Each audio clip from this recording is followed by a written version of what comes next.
দক্ষিণাঞ্চলের গুরুত্বপূর্ণ নৌপথ পটুয়াখালী লঞ্চ ঘাটে দেখা দিয়েছে তীব্র নাব্য সংকট। লোহালিয়া নদীতে পলি জমে বিভিন্ন স্থানে চর জেগে ওঠায় ব্যাহত হচ্ছে লঞ্চ চলাচল। ঘাটের সামনে প্রায় 2/3 এলাকা জুড়ে শুধুই বালুচর। চলাচলের জন্য দীর্ঘ সময় অপেক্ষা করতে হচ্ছে জোয়ারের পানির। এতে চরম ভোগান্তিতে পড়েছেন যাত্রী, শ্রমিক ও ব্যবসায়ীরা। ঈদের আগে ব্যবস্থা না নিলে ভোগান্তি আরও বাড়ার শঙ্কা করা হচ্ছে। একসময় ঢাকা পটুয়াখালী রুটে লঞ্চ ছিল জনপ্রিয় প্রধান যাতায়াতের মাধ্যম। তবে সময়ের ব্যবধানে যাত্রী সংখ্যা যেমন কমেছে, তেমনি বেড়েছে নাব্য সংকটও। আগে যেখানে 3 থেকে 4টি লঞ্চ চলাচল করত, বর্তমানে সেখানে চলছে মাত্র একটি। নাব্য সংকটে সেটির স্বাভাবিক চলাচলও ব্যাহত হচ্ছে। ছোট লঞ্চ বা ট্রলার চলাচলে নেওয়া হচ্ছে বাড়তি সতর্কতা।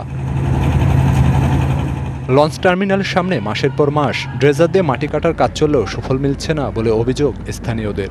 প্রতি বছর দেখি এই যেখানে নদীর চরগুলো কাটছে, এই কাটে আর কাটে, কিন্তু আমাদের এখানে তো সমাধান হচ্ছে না। নায়াসিনামাইড ও স্যালিসাইলিক সমৃদ্ধ লিলি ফেস ওয়াশ যা ফেসের ডেড স্কিন সেল দূর করে দেয় দ্বিগুণ ফাস্টার ব্রাইটেনিং। ঈদ মৌসুমকে সামনে রেখে যাত্রী চাপ বাড়তে পারে, তাই দ্রুত কার্যকর ড্রেজিং না হলে ঈদের মৌসুমে বাড়বে ভোগান্তি, এমন শঙ্কা ব্যবসায়ী ও চালকদের। ভালোভাবে যদি ড্রেজিং না করা হয় তবে ঈদের 6-7টা লঞ্চ আসবে, কেমনে লঞ্চ ভিড়বে। আমাদের যে ব্যাঘাত ঘটে এখন নদীর পথে, এটা আমরা সমাধান চাই। লঞ্চঘাট পরিদর্শন করে ঈদের আগে ড্রেজিং কার্যক্রম শেষ করার নির্দেশ দিয়েছেন সংসদ সদস্য। আমাদের এখন তো একটা বা দুটো লঞ্চ চলে, ঈদের আগে আমাদের 5 থেকে 7টা লঞ্চ এখানে চলবে। আগামী ঈদের আগে আমাদের এই ড্রেজিংটা কমপ্লিট করতে হবে।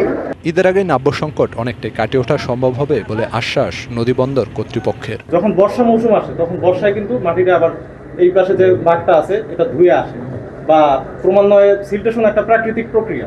তো এই জিনিসটা আমাদের সমস্যা নিরসনের জন্য ড্রেজিং করতেও আমাদের ড্রেজিং ডিপার্টমেন্ট প্রস্তুত আছে। দ্রুত ড্রেজিং কার্যক্রম জোরদারের মাধ্যমে ঈদযাত্রা নির্বিঘ্ন করার দাবি এই রুটে চলাচলকারীদের। DBC news desk.